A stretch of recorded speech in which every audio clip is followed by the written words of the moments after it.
Hey guys, it's Crit, and welcome to my Manastorm guide for Season 9 of Project Ascension. This guide is mostly geared towards new players, but some of you veterans might find some useful tips in here as well. So in this video we'll be going over a few things. We'll start off with what exactly is the Manastorm. Next we'll go into how to do the Manastorm and what you can do to make yourself more efficient. After that, we'll go into what builds might be good for it and maybe other kinds of setups you can start thinking about to make a good Manastorm build.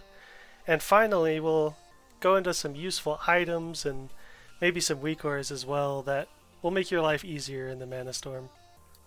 So what is the Manastorm anyway?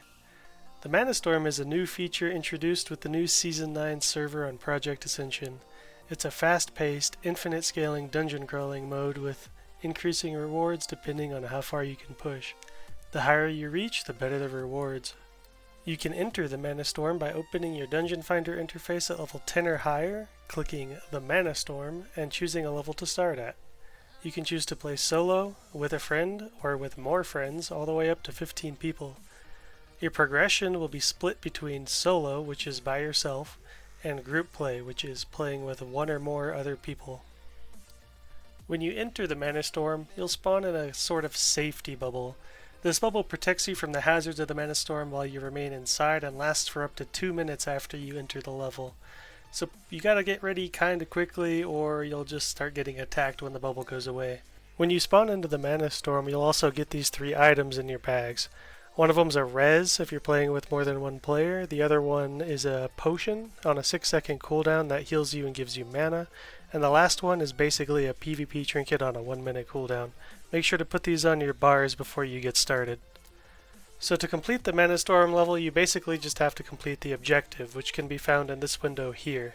For us, it's to kill Raj the Summoner, who's been automatically marked with a skull. So we'll go ahead and head towards him and take him out. Not all of the bosses are as easy to find as this guy. Sometimes you'll have to go into a building or ring a gong or whatever. Usually you can find them if you just follow the indicators that look kinda like this. So once you've taken out your target, a portal will spawn to take you to the next level. You can either click on it or wait 10 seconds and it'll pull you through automatically. Every level you advance increases the damage and health of everything you fight just a little bit. While your character is below level 60, every Manastorm level you complete will also award you a Manastorm cache. These caches can be opened to award you level appropriate gear. This means you can save the caches to open at whatever level you like. You also get 1% experience bonus per level you've advanced, meaning if you're on level 75, you get a 75% experience bonus. Every 5 levels you complete is considered a checkpoint. That means you can leave the Manastorm on level 16 after you've completed 15, and re-enter right back at 16. You'll also come across these mobs called greedy goblins. When you kill them, they drop a good amount of gold and a bunch of items. I highly recommend stopping and killing these on your way to the boss if you see them. Advancing your Manastorm level higher than you've gone before gives you bonus marks of Ascension, bonus Manastorm caches, and skill card packs. You'll also get some Bedlam bullions which you can spend at Millhouse for some cosmetic rewards. So the last and most important thing to know about pushing higher level Manastorms is the Affixes. Affixes are modifiers that get put on mobs inside the Manastorm and become more and more common the higher level you go. I'll put a few of them on screen now and we'll go over the more important ones in a second here. So for the important ones, first up is Vortex. This is arguably the most annoying affix you'll come across. Basically when a mob dies, after 4 seconds it'll pull you back to it and it also deals damage if you stand in it. The next deadliest is Lightning Rod. When a creature dies, it'll start shooting lightning balls around it. Don't stand in it, it hurts a lot. Then we've got Bone Storm. When a creature dies with this affix, it spawns a bone tornado that chases you around and does damage. This damage can be reduced by armor, so it's pretty good to have some high armor in Manastorm. We've also got Overwhelming Energy, which spawns a mana portal that shoots arcane missiles at whoever's in line of sight. Obviously this can be line of sighted and you can dodge it just by moving correctly. Then there's Fungal, which will spawn mushrooms around a creature that's in combat. These mushrooms deal damage to anybody that stands on them. And the last of the important ones to avoid is Mana Bomb. When a creature dies with this affix, it spawns a mana bomb that detonates after a couple of seconds and just basically deletes your mana. And now we're moving on to our player affixes. These only start appearing past Manastorm level 100, and they're only active while you're level 60. That means you can still be level 10 or whatever, and not see player affixes even though you're past Manastorm level 100. The first player affix we'll look at is called Shards of Magic. It basically just rains down magic shards around you that deal damage. To avoid this, simply just keep moving. The next one is called Manastorm Meteor. It's basically just a big version of Shards of Magic. It does more damage, just move out of it. The next one is called Creeping Frost. This one spawns a patch of frost at your feet that deals damage. If you're starting to catch a theme here, just move out of it. And the last one here is called Dimensional Portal. It just periodically spawns a portal that summons 2 mobs for you to fight. Now that we've gotten all the affixes out of the way, there's a couple of things I wanted to mention in terms of rewards.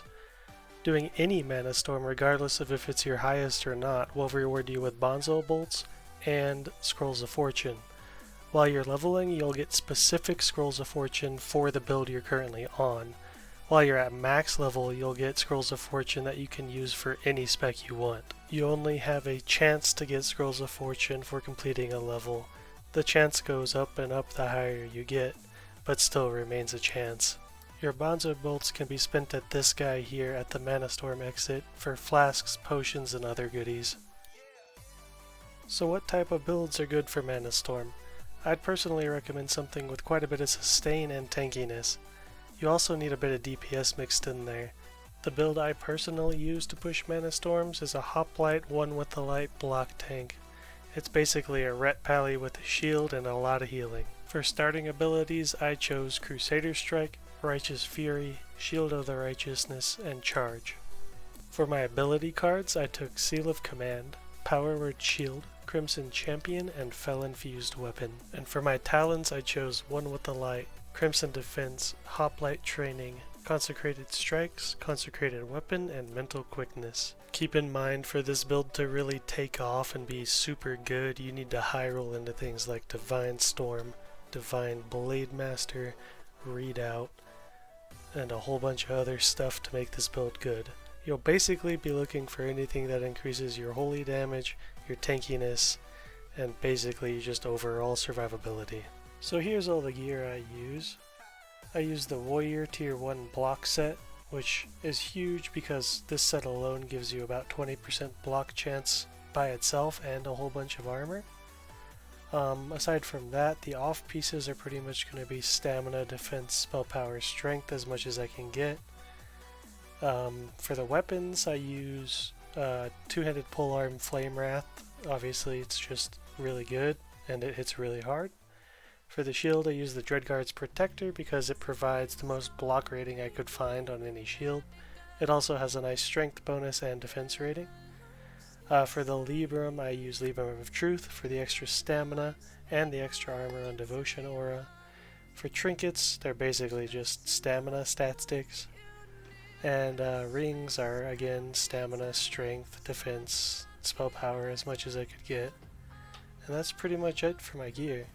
Now, I haven't really done too much experimenting with other builds in the Manastorm because mine works so well for me, but I will put a link in the description to this great builds guide. It's super good, it has a bunch of builds on it, and it's super friendly to new players, so I highly recommend checking it out. And before I sign off, I'm guessing some of you are wondering what the rewards are for pushing higher in Manastorm, so here they are on screen. This is what the reward structure is predicted to be like for the entire season.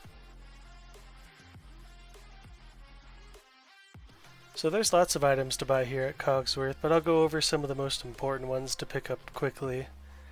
The first one I definitely get is the Interrupt Rod. It's basically a kick on a 15-second cooldown that you can use inside the Manastorm. Next one would be Sprint Serum. It increases your run speed. It's basically a swiftness potion for the Manastorm. There's also these flasks over here. You can buy all 4 of these and they stack, and they last for 2 hours and persist through death. So definitely recommend picking these up. These are all reusable, they never run out of charges. So I would recommend getting everything on this vendor eventually, but those are the ones I would pick up first. So as far as useful items for the Manastorm, I definitely recommend picking up a Cogsley and a loot bot from the DP shop or the auction house. The Cogsley is just a portable vendor that you can summon anywhere in the Manastorm and empty your bags, and the loot bot picks up everything for you. Definitely worth DP or gold, whichever one you want to spend. You can find the links to the Weakauras I use in the description below. Anyways guys, I hope you enjoyed my video. If you found it helpful or insightful at all, please leave a like and subscribe. I plan on making more content in the future, and again, thank you very much. Goodbye.